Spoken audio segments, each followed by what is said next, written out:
But we begin tonight with serious questions being asked about security in Afghanistan. The CIA is vowing revenge after 7 of its officers were killed in a suicide bombing at a military installation there. The Taliban is claiming responsibility for the attack. Chris Lawrence reports now on one of the deadliest days in the history of the CIA. CNN has learned a father of 3 children was one of the Americans killed in Afghanistan. Harold Brown died in Wednesday's suicide bombing. Unlike their military counterparts, most CIA officers serve in the shadows, their names unknown to many Americans.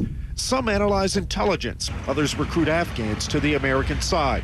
Now, 7 are dead, 6 wounded, and a U.S. intelligence official is promising revenge. Quote, "This attack will be avenged through successful, aggressive counterterrorism operations." On Wednesday, a single suicide bomber got onto this American base in eastern Afghanistan.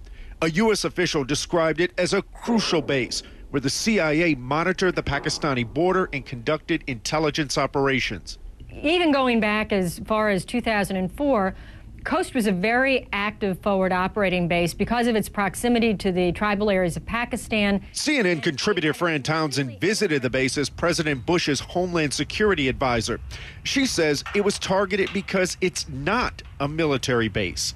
I believe that this was a very deliberate strategy on the part of the Taliban to push back on President Obama's strategy to increase the number of civilians and increase the civilian component. President Obama recently announced a civilian surge to train more forces and improve living conditions in Afghanistan.